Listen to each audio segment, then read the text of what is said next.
Hello everyone, welcome back to easy learning channel.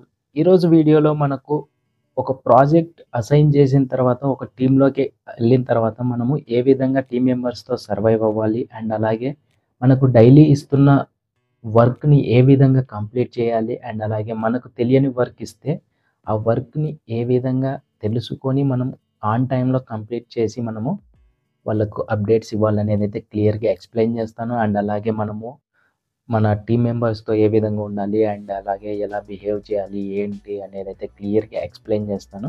So, video ఎక్కడ skip చేయకుండా చూసి అర్థం చేసుకోండి. మీకు ఇంకా ఏదైనా డౌట్స్ ఉంటే కామెంట్ సెక్షన్‌లో కామెంట్ చేయండి. ఆర్ ఎల్స్ మీకు ఏదైనా టాపిక్ మీద వీడియో కావాలనుకుంటే కామెంట్ సెక్షన్‌లో ఆ టాపిక్ నేమ్ అనేదైతే ఇవ్వండి. నేను బేస్డ్ ఆన్ కామెంట్స్ నేను వీడియోస్ అనేదైతే మీకు చేసి మీకు అప్డేట్ అనేదైతే ఇస్తాను.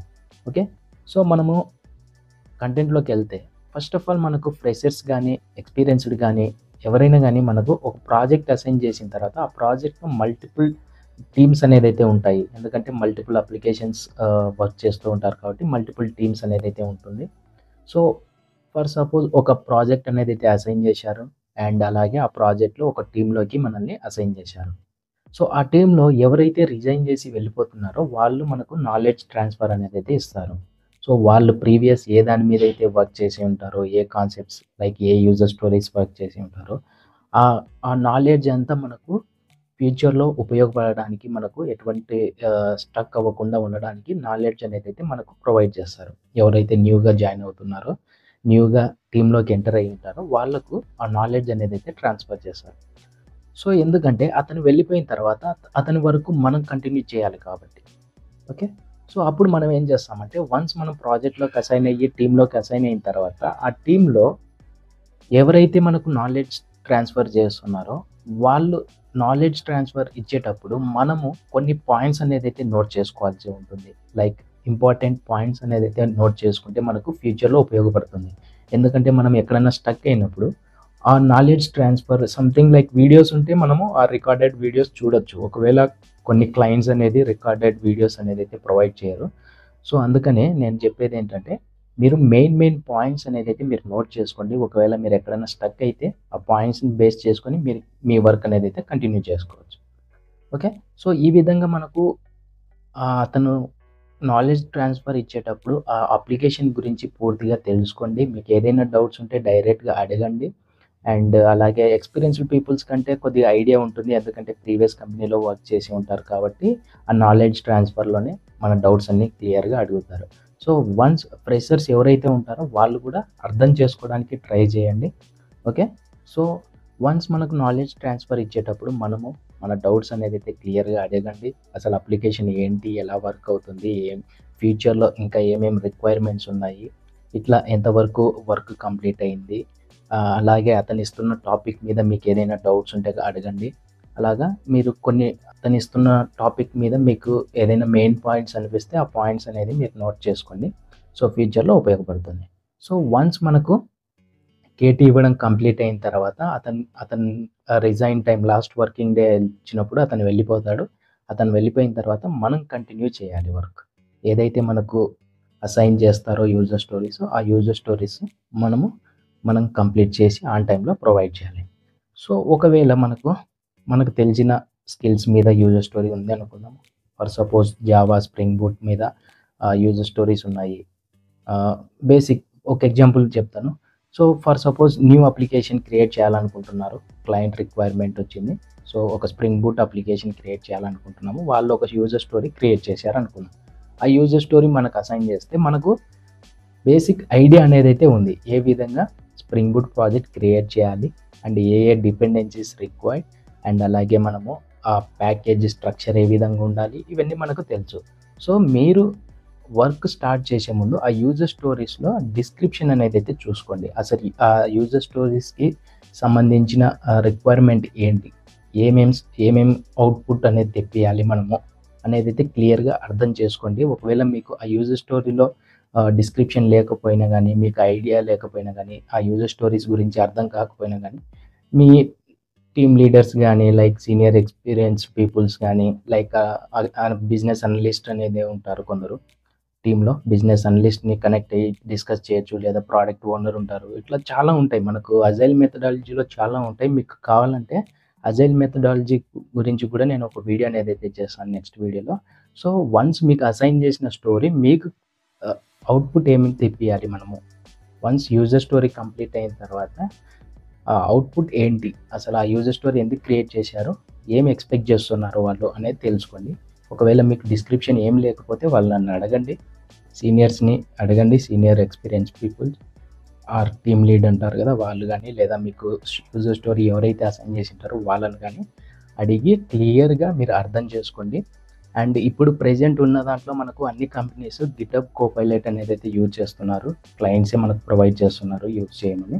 సో మనకు మన వర్క్ ఈజీగా ఆ గిటబ్ కోపైలట్ని యూజ్ చేసుకొని ఈజీగా కంప్లీట్ చేయొచ్చు. చాలామంది ఇబ్బంది పడుతుంటారు ఎలా యూజ్ చేయాలి గిటబ్ కోపైలట్ ఏంటి అనేది అయితే.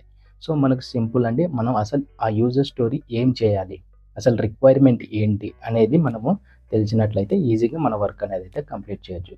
సో ఫర్ సపోజ్ నేను చెప్పాను కదా, ఒక స్ప్రింగ్ బూట్ అప్లికేషన్ క్రియేట్ చేయాలనేసి ఒక యూజర్ స్టోరీ ఉంది, మనకు ఐడియా ఉంది ఎలా క్రియేట్ చేయాలి, ఏంటి, ఏ డిపెండెన్సీస్ యూజ్ చేయాలి, బేసిక్ డిపెండెన్సీస్ ఏంటి, ఇవన్నీ ఆ ప్రాజెక్ట్ స్ట్రక్చర్ ఎలా ఉండాలి, ఆ ప్యాకేజెస్ ఎలా ఉండాలి, ఇవన్నీ మనకు తెలుసు. కాబట్టి ఈజీగా ఓకే ఆ యూజర్ స్టోరీ నేను వర్క్ చేస్తాను, కంప్లీట్ చేస్తాను అని చెప్పేసి ఒక యూజర్ స్టోరీకి స్ప్రింగ్ బూట్ ప్రాజెక్ట్ క్రియేట్ చేయడము, రిక్వైర్డ్ డిపెండెన్సీస్ యాడ్ చేయడము, ప్రాజెక్ట్ స్ట్రక్చర్ క్రియేట్ చేయడము, ఈ విధంగా అన్ని క్రియేట్ చేసిన తర్వాత మనం అప్డేట్స్ అనేది అయితే ఇస్తాం.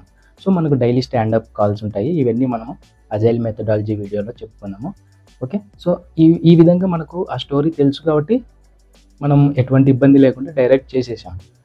ఒకవేళ మనకు ఆ స్టోరీ తెలియకపోతే, ఫర్ సపోజ్ మనకు డెవలప్మెంట్ స్టోరీ రాకపోవచ్చు, వేరే స్టోరీ రావచ్చు, ఇన్వెస్టిగేషన్ స్టోరీ రావచ్చు, ఇట్లా మనకు డిఫరెంట్ స్టోరీస్ అసైన్ చేస్తూ ఉంటారు కదా. సో మనకున్న ప్రాజెక్టు, మనకు ఏదైతే క్లయింట్ ఉందో ఆ క్లయింట్లో కాన్ఫ్లుయెన్స్ పేజెస్ కానీ, డాక్యుమెంటేషన్స్ కానీ ఏ విధంగా మెయింటైన్ చేస్తున్నారు ఏంటి, ఇవన్నీ మీరు సెర్చ్ చేసుకోవాలి. మీరు మీ సీనియర్ పీపుల్స్ కానీ, లైక్ ఎవరైతే కేటీ ఇస్తున్నారో వాళ్ళని అడగడం కానీ, డాక్యుమెంటేషన్ ఏమైనా ఉందా దీనికి, లైక్ కాన్ఫ్లుయెన్స్ పేజెస్ ఏమైనా ఉన్నాయా, ఇట్లా మీరు వాళ్ళని అడిగి ముందే ఓకే ఈ క్లయింట్లో మనకు కాన్ఫ్లుయెన్స్ యూజ్ చేస్తున్నారు కాబట్టి మనకు అన్ని డాక్యుమెంట్స్ ఉంటాయి, అండ్ అలాగే లేదా డాక్యుమెంటేషన్ ఉంది, మనకు ఈ విధంగా మెయింటైన్ చేస్తున్నారు అని తెలిస్తే ఏదైనా మనం ఇన్వెస్టిగేషన్ చేయాలన్నప్పుడు మనకు ఒక ప్రాజెక్ట్లో మల్టిపుల్ టీమ్ మెంబర్స్ ఉంటారు కదా, లైక్ మల్టిపుల్ టీమ్స్ ఉంటాయి, మల్టిపుల్ టీమ్స్లో మల్టిపుల్ మెంబర్స్ ఉంటారు. సో మల్టిపుల్ అప్లికేషన్స్ ఉన్నప్పుడు వాళ్ళు మన ఏదైతే మనం ఇన్వెస్టిగేషన్ చేస్తున్నామో ప్రీవియస్ వేరే టీం వాళ్ళు ఏమైనా చేశారా లేదా అనేది మనం కాన్ఫ్లుయెన్స్ పేజీలో వెతికి సెర్చ్ చేసుకోవచ్చు. ఒకవేళ అదే ప్రాసెస్ చేస్తున్నారు వాళ్ళు అనుకుంటే మనం కూడా ఆ డాక్యుమెంటేషన్ని ఫాలో అయ్యి మనం ఆ స్టెప్స్ అనేది అయితే ఫాలో అవ్వచ్చు. మనం ఎక్కడైనా స్టక్ అయినప్పుడు ఆ టీం మెంబర్స్ని కనెక్ట్ అయ్యి మేము ఇట్లా ట్రై చేస్తున్నాము, దీనికి ఇలా ఇంప్లిమెంట్ చేస్తున్నాము, మేము ఇక్కడ స్టక్ అయ్యాము, మీరు ఆల్రెడీ చేశారు కదా, మాకు కొద్దిగా హెల్ప్ చేయండి అనేసి మనం కమ్యూనికేషన్ అనేది అయితే స్టార్ట్ చేయొచ్చు. సో ఆబ్వియస్లీ వాళ్ళు మనకి హెల్ప్ చేస్తారు, సో ఒకే ప్రాజెక్ట్ కాబట్టి.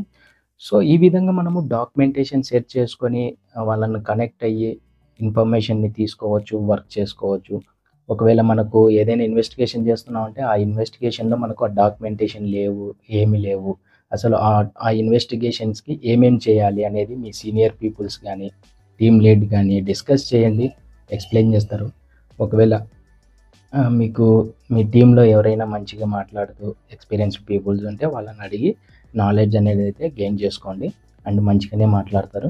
సో ఈ విధంగా మనము నాలెడ్జ్ అనేది గెయిన్ చేసిన తర్వాత మన వర్క్ అనేది అయితే స్టార్ట్ చేసుకోవచ్చు. ఒకవేళ మనం కోడింగ్లో ఎక్కడైనా స్టక్ అయినప్పుడు గిటబ్ కోపైలట్ ఉంది, ఫర్ సపోజ్ మనం ఒక ఫంక్షనాలిటీ ఇంప్లిమెంట్ చేస్తున్నాం, ఈ ఫంక్షనాలిటీ గురించి మీకు ఐడియా లేదు, గిటబ్ కోపైలట్ని అడగండి. గిటబ్ కోపైలట్ని అడిగితే మనకు సింపుల్గా కోడ్ స్నిప్పెట్ అనేది తీస్తుంది, దాన్ని తీసుకుని వెళ్ళి మనము పేస్ట్ చేసి ఏ విధంగా వర్క్ అవుతుంది ఏంటి అనేది డీబగ్ అనేది అయితే చేయండి ఫ్రెండ్స్. వన్స్ మనకు గిటబ్ కోపైలట్ కోడ్ స్నిప్పెట్ ఇచ్చిన తర్వాత అది తీసుకెళ్ళి కాపీ పేస్ట్ చేయడము, కోడ్ మన యూజర్ స్టోరీ కంప్లీట్ అయింది అని చెప్పడము, ఇట్లా ఇది కరెక్ట్ వే కాదు. ఒకవేళ కోడ్ స్నిప్పెట్ ఇచ్చిన తర్వాత మనం తీసుకొని మన ఫంక్షనాలిటీ విధంగా అది వర్క్ అవుతుందా లేదా అనేది అయితే డీబగ్ చేయండి, అండ్ కోడ్ని కూడా అర్థం చేసుకోండి, ఫ్యూచర్లో ఉపయోగపడుతుంది.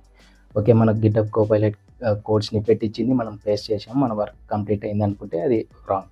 ఎందుకంటే మనం అడిగిన దానికి గిటబ్ కోపైలట్ కోడ్ స్నిప్పెట్ ఇస్తుంది, బట్ మన ఫంక్షనాలిటీ విధంగా అది వర్క్ అవుతుందా లేదా అనేది టెస్ట్ చేయడం మన బాధ్యత.